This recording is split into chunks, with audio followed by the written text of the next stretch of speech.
You are on the What I Never Saw channel. Enjoy watching. I wasn't looking for anything. That's the part that still messes with me. I wasn't suspicious, jealous, or digging for evidence. I was just doing what I always did when Taylor came home, being helpful. She was juggling her laptop bag, scarf, and a coffee she picked up on the way in.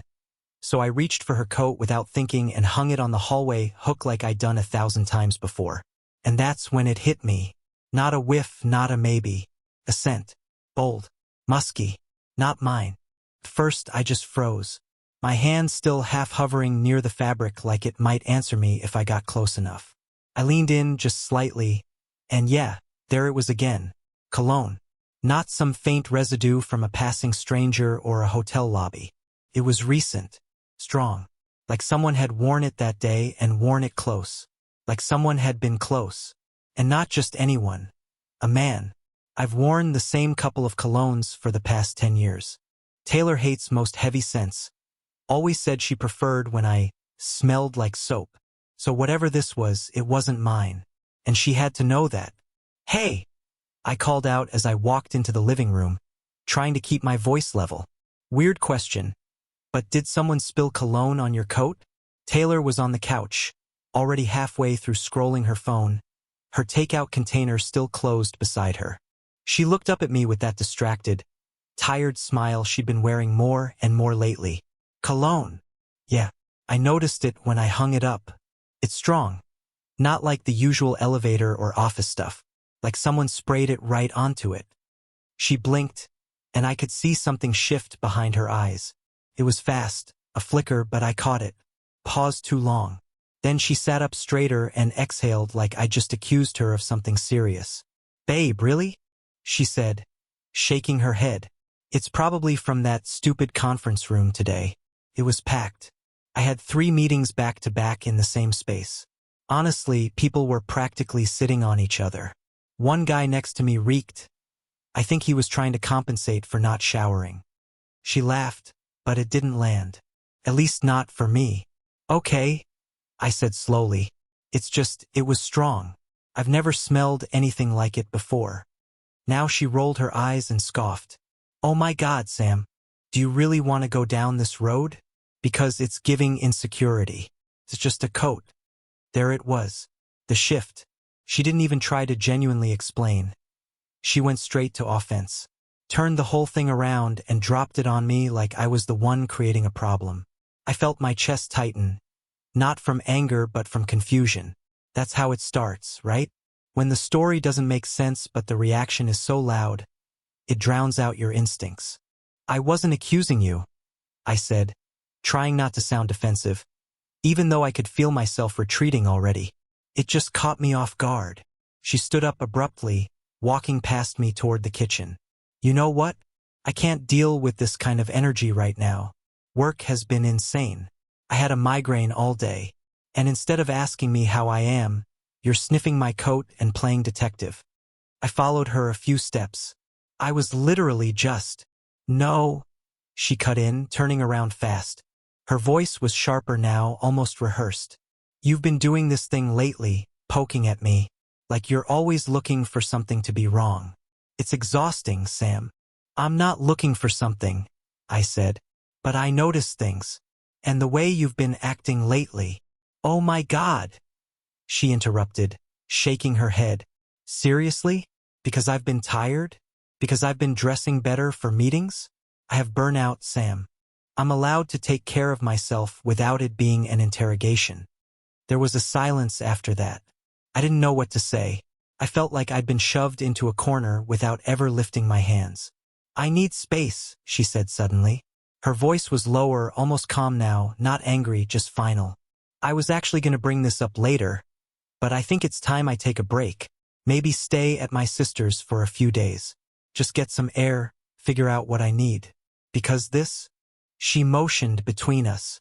This vibe isn't working. I opened my mouth, then closed it. I think I knew, right in that moment, that this had nothing to do with space. You sure it's space you need? I asked. Not something else?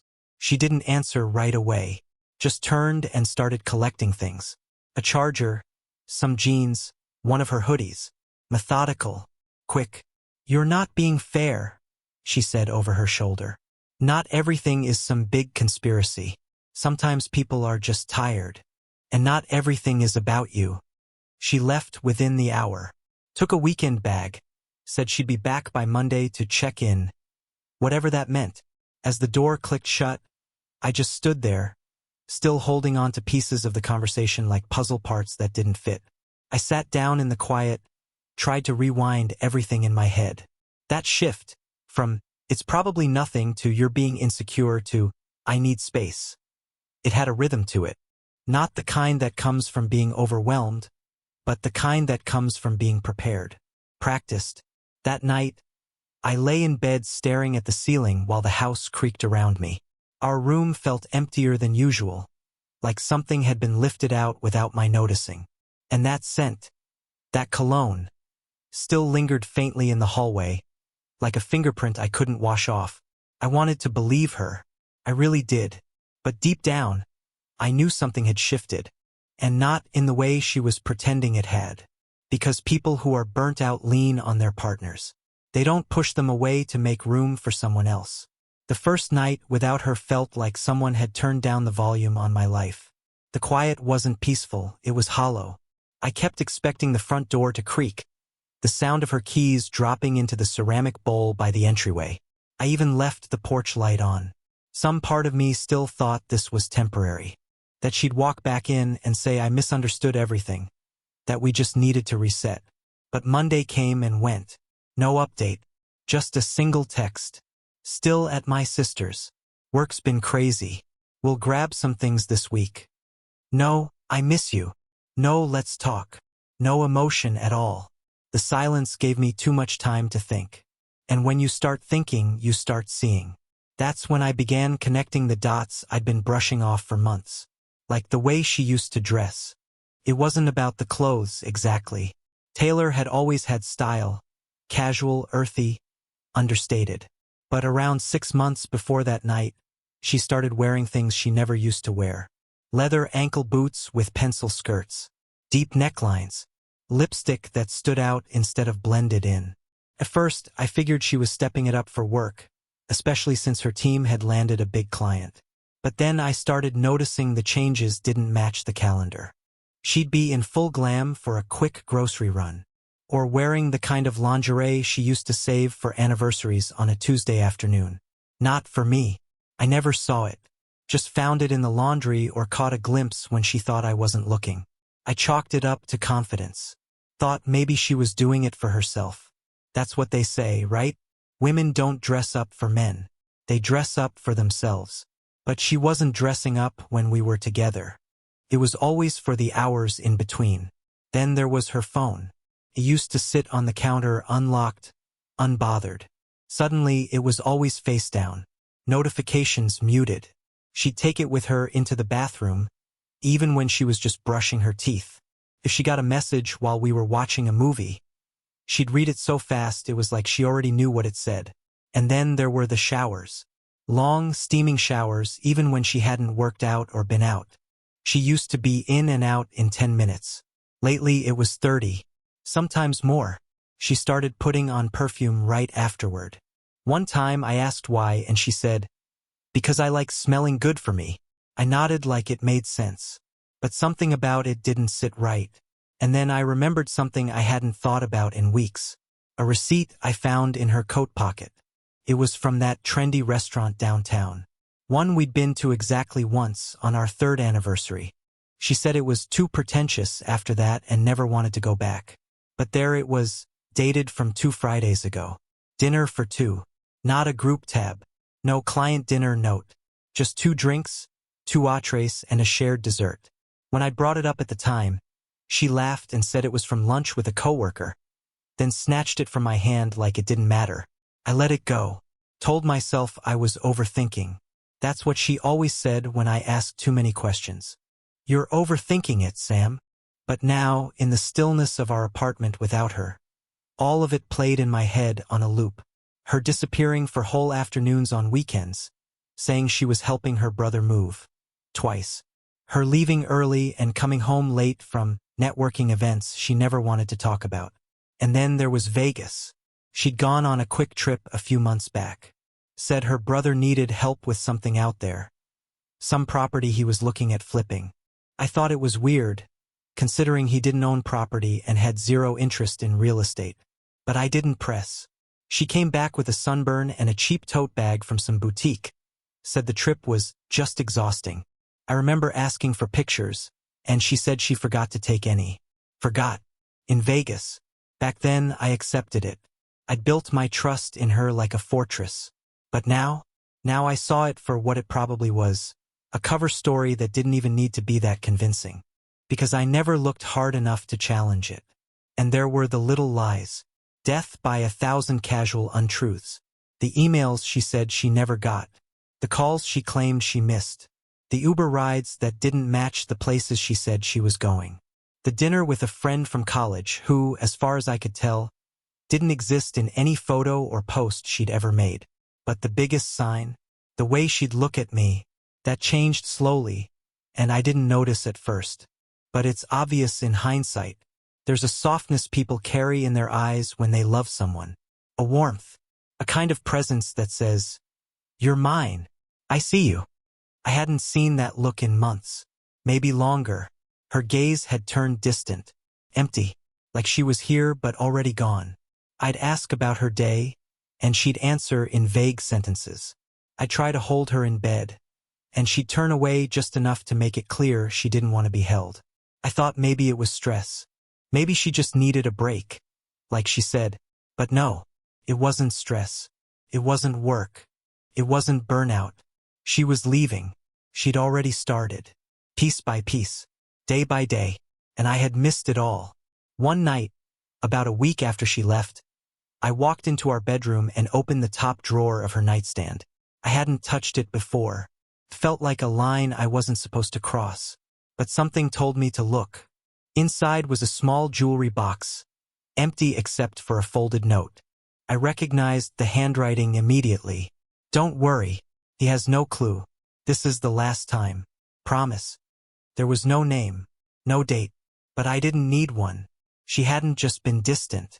She'd been elsewhere, with someone else. Hiding it under layers of excuses I'd helped reinforce because I wanted so badly to believe she was still mine. I sat on the edge of the bed for what felt like an hour, note in hand, the pieces finally fitting together with excruciating clarity. She didn't leave to get space. She left to make room. And the worst part? I had all the signs in front of me the whole time. I just refused to see them. Up until that point, I still hadn't seen anything. Not directly. It was all implication and suspicion, strong, yes, but technically circumstantial. My brain fought with itself constantly. One part laying out the timeline, stitching inconsistencies into patterns. The other part clinging to the sliver of hope that maybe I was just being paranoid. That maybe I was overthinking. That Taylor would come home one day with coffee and an apology and we'd laugh about how insane I'd made myself over nothing. But that hope was thin, almost non-existent, and it shattered the moment I got the message from Nate. Nate's a coworker of mine. Not a close friend, but someone I grab lunch with now and then. The kind of guy who notices things but doesn't usually say much unless it matters. That afternoon, I was at home, scrolling through emails on my laptop when my phone buzzed. "Nate, hey man, meant to ask, is Taylor out of town?" I stared at the message, already feeling a coil tighten in my stomach. "Me? She's staying with her sister for a bit." "Why?" "Nate, weird. I just saw her on someone's Insta story. She's in the background of this video. Looked like she was with someone." And then he sent the video. It was from a local bar downtown, the kind that leans heavily into rustic charm and overpriced whiskey.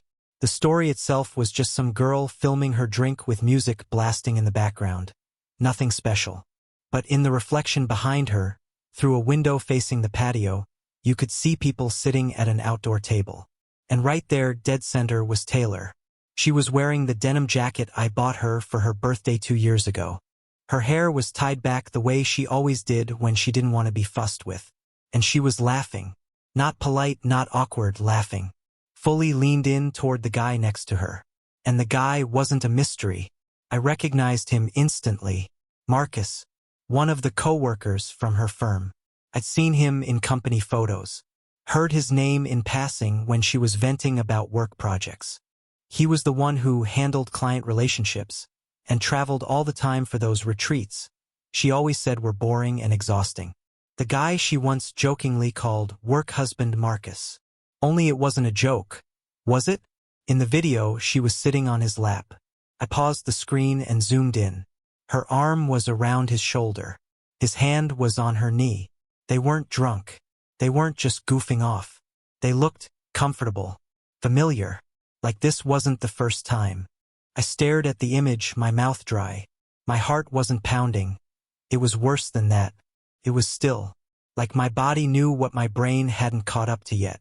The weight of it hit slow and heavy, like water filling a sinking ship. This was it. Proof. No more guessing. No more maybes. No more, what if I'm wrong? She was with him, right there, in broad daylight, like our marriage had been scrubbed from her memory, like I didn't exist. I texted Nate a quick thanks and locked my phone. Then I sat in silence, the way you do when someone dies. Because in a way, someone had. The Taylor I believed in. The version of our life I'd been trying to hold together with duct tape and denial. Gone. You always think you'll explode when you catch someone cheating. That you'll throw things, scream, drive to confront them face to face. But I didn't do any of that. I just sat and stared and tried to figure out what the hell I was supposed to do next. That night I didn't sleep. Couldn't. I kept replaying the video in my head. Her expression, his hand placement, the way she smiled at him, open, carefree, his, not mine, never again. I got out of bed around 3 a.m., pulled open the laptop and started searching for answers I wasn't even sure I wanted. I scrolled through Taylor's social media, which had been unusually quiet lately, probably by design. No tagged photos, no check-ins. But then I remembered Marcus's profile. He was private, but that didn't mean much. I searched his name and clicked through a few mutual connections. That's when I found it.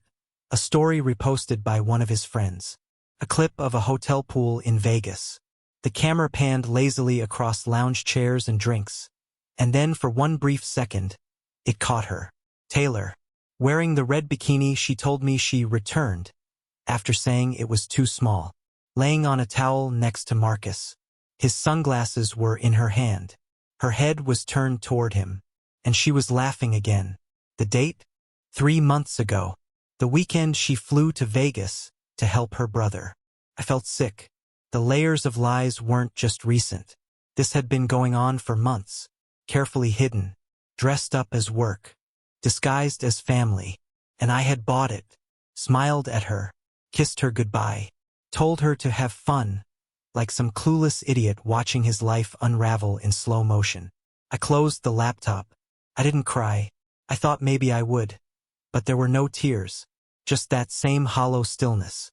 I sat in the dark, my mind numb, thinking about all the things I'd missed, all the moments where I should have known. The phone calls she took on the balcony. The weekends she said she needed time to decompress. The hotel keycard I once found in her purse that she claimed was from a canceled conference. All of it made sense now. She hadn't slipped. She hadn't made a one-time mistake. She'd left our marriage one lie at a time. And I had helped her do it by pretending I didn't see. The next morning, I got an email from her. Hey, I'm swinging by later to pick up a few more things. Hope that's okay. No mention of Marcus. No apology. Just logistics. Like she was moving apartments, not walking out on a decade of love. I didn't reply. What was there to say? Sure. Help yourself to whatever's left of this life you burned down. When she came by that afternoon, I didn't speak. I let her pack in silence while I sat at the kitchen table. She avoided eye contact the whole time, kept her voice light, mentioned something about needing her yoga mat and a charger she couldn't find. I almost showed her the video, almost held up my phone and said, "Who's he? Taylor? The guy you said was just a coworker. The one you've been disappearing with for months." But I didn't, because deep down I knew the answer. And whatever version of her I confronted wouldn't be the one I remembered. As she turned to leave, She paused by the door. "I'll come get the rest this weekend," she said. "Unless you'd rather I wait." I looked up at her. For the first time in days, I saw her clearly. Not the woman I loved. Not the person I married. But the stranger she'd become. "I won't be here," I said. She nodded, paused like she was going to say something else, then walked out. And just like that, the chapter ended. Not with a fight. Not with an apology. Just with the soft click of a door closing behind her. And a silence so deep it almost felt like relief. After Taylor left for the final time, I didn't speak to anyone for 3 days. Not friends. Not family. Not co-workers. I took sick leave from work and didn't offer details. Just typed out the usual. "Dealing with personal stuff? I'll check in next week." And hit send. Then I turned off my phone, left it face down on the nightstand, and let the world carry on without me. The silence wasn't peaceful at first. It was suffocating. I didn't eat much. Couldn't sleep. I sat on the edge of my bed and stared at walls that still held photos of us in better years. Her scarf still hung on the door hook. Her shampoo still sat in the shower. I couldn't bring myself to touch any of it. But eventually I did. On the 4th morning, I got up early and walked into the kitchen. The sun had just started bleeding in through the blinds, and something about that weak light made me feel like I had to move. Like standing still would kill me. So I started cleaning. At first, I just wanted to do the dishes. Something mindless. But that turned into wiping the counters, which led to emptying the fridge of every container she'd left behind, including the almond milk I never drank and that weird Korean face mask she kept near the butter for some reason. I tossed it all. From there, it spiraled. I boxed up her books, took down the pictures, folded her hoodies, the ones that still smelled like her. And yeah, I cried a little while I did it. I won't pretend I didn't. But I didn't break. Not the way I thought I would. By noon, I had 4 cardboard boxes lined up by the door. I labeled them with blue painter's tape and Sharpie. Clothes, books, miscellaneous, photos. I didn't touch the last one again. Then I opened Zillow. I hadn't planned on moving. But in that moment, I knew I had to. I couldn't sleep in that bed again. Couldn't walk past the hallway closet where she used to hang her work blazers.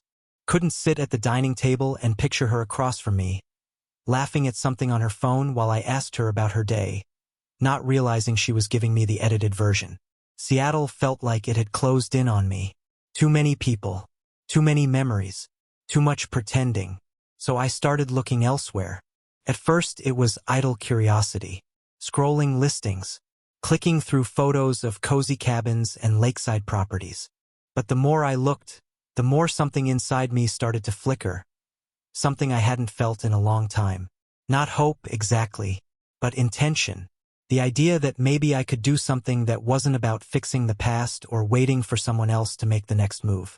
I could choose something for me. That's how I found the place in Montana. A single-story cabin on a few acres of land, surrounded by pines, with a wraparound porch and a rusty wood stove in the living room. The pictures weren't fancy. The listing just said, "Needs TLC. Owner relocated. Sold as is." But something about it hit me. It looked, still, like the kind of place you go when you need to remember who you were before everything fell apart. I called the realtor that afternoon. By the following week, I was on a plane. People thought I was having a breakdown. I could hear it in their voices when I finally returned texts. "Wait, you bought a cabin? In Montana? Are you okay?" I just told them I needed space. And not the kind Taylor had asked for, not space from responsibility or discomfort or guilt. Just space from the noise. From people who looked at me like they were waiting for me to collapse.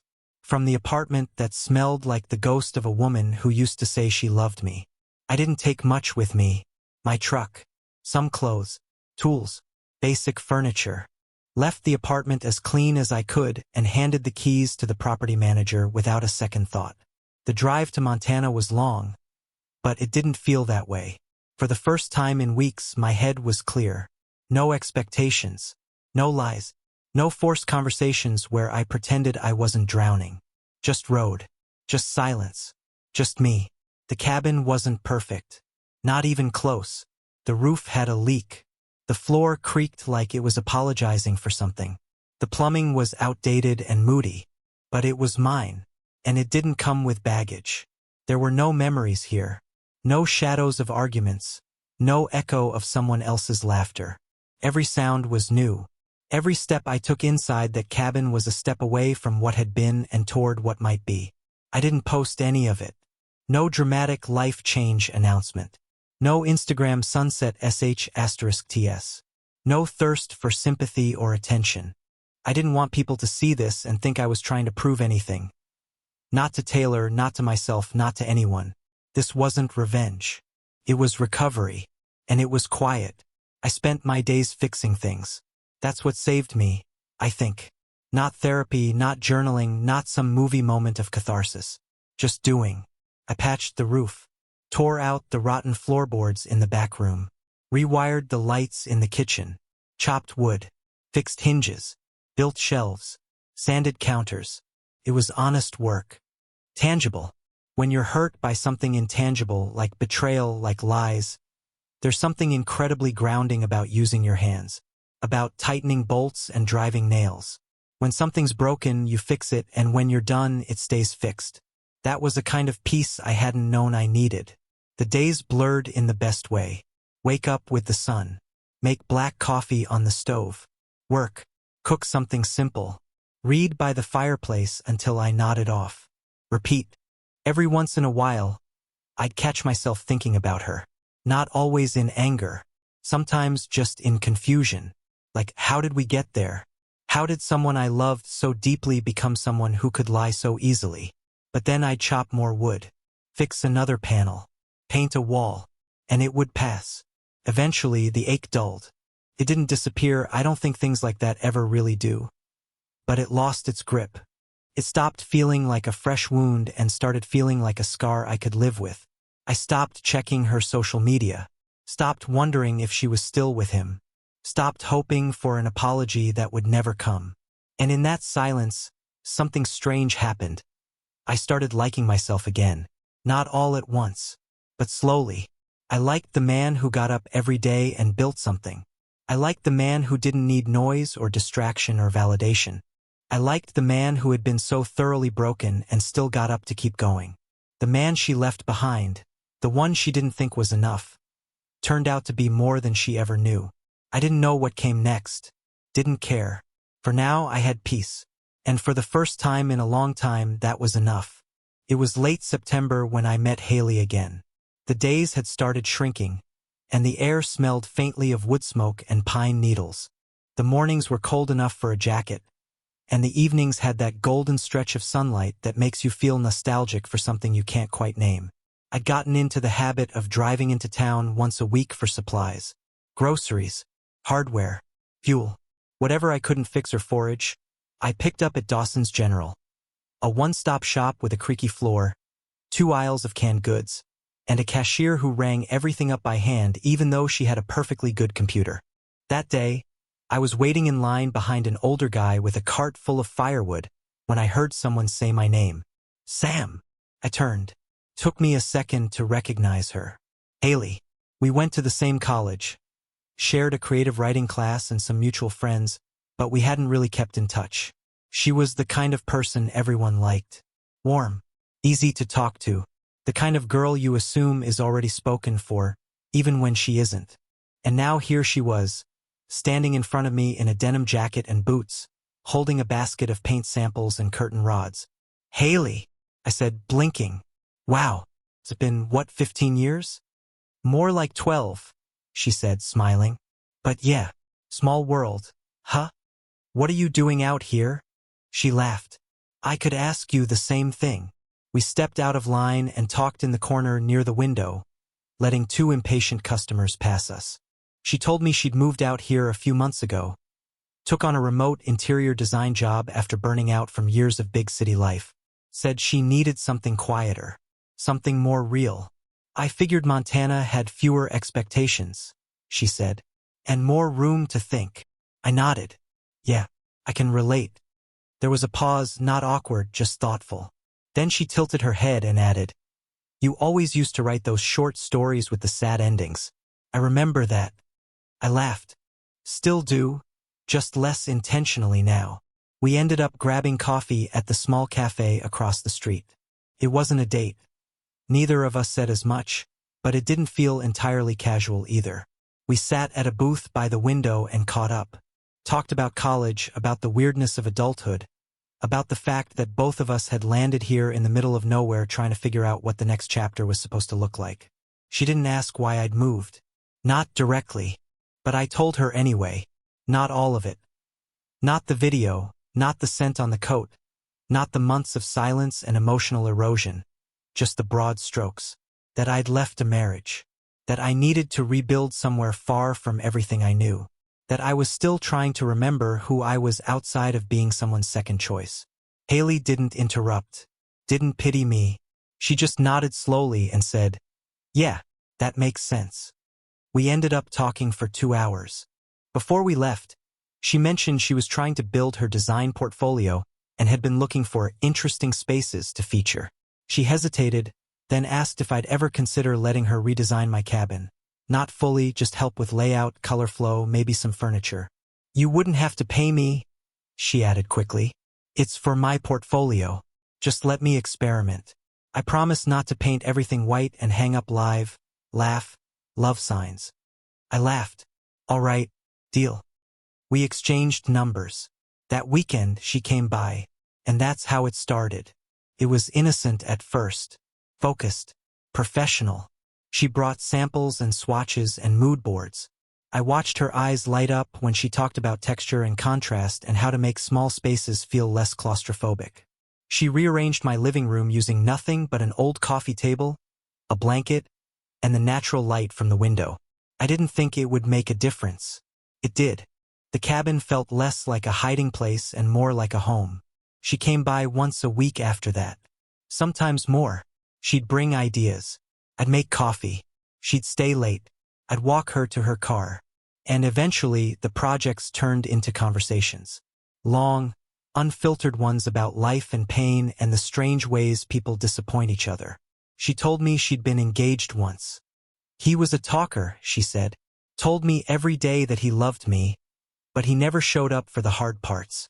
And when things got real, when I needed him to choose me over convenience, he didn't." We never said the word cheating. We didn't have to. There was a shared language between people who've been left behind. A kind of quiet understanding. The way you both pause when someone mentions trust.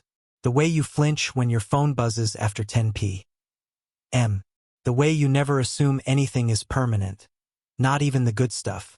And somehow that made it easier. With Haley, there was no pressure to impress or overshare. We weren't trying to sell each other on a future. We were just there. Two people sitting in the middle of nowhere, breathing the same quiet air, existing without expectation. She had this way of filling the room without speaking. Not loud, not performative, just present. When we sat in silence, it didn't feel like a void. Felt like space. Like I could exist without having to earn it. She never asked for the full story about Taylor. I never asked for the full story about her ex. It wasn't about ignoring the past. It was about not needing to drag it into the room to make sense of the present. I remember the night it shifted. We'd been working on shelving in the den. She was wearing one of my old flannels because she said hers smelled like paint thinner. The heater was rattling like usual, and the window was fogged up from the steam of her mug on the sill. We were sitting on the floor, backs against the wall, legs stretched out. She leaned her head on my shoulder and didn't say anything. And I didn't move, didn't flinch, didn't panic. I just let it happen. Not because I was ready for something new, but because, somehow, in that moment I didn't feel like something broken. I didn't feel like someone's leftover. I just felt human again. That's what she gave me. Not a distraction, not a rebound, but room. Room to feel safe. Room to breathe without apology. Room to be quiet without having to explain why. There was no defining moment when I realized I was falling for her. No grand romantic gesture. No kiss in the rain. It was slower than that. Softer. It was in the way she fixed the broken leg on my chair without saying a word. The way she remembered how I take my coffee. The way she didn't try to fix me, just let me be, in all my unpolished, halfway healed mess, and somehow didn't look away. With Taylor, I always felt like I was trying to keep something. With Haley, I felt like I was allowed to have it. I wasn't naive. I knew better than to assume anything permanent. Life had taught me how fast stability could vanish. But for the first time since it all fell apart, I wasn't thinking about what I'd lost. I was thinking about what I was building, not for anyone else, just for me. And somehow that made all the difference.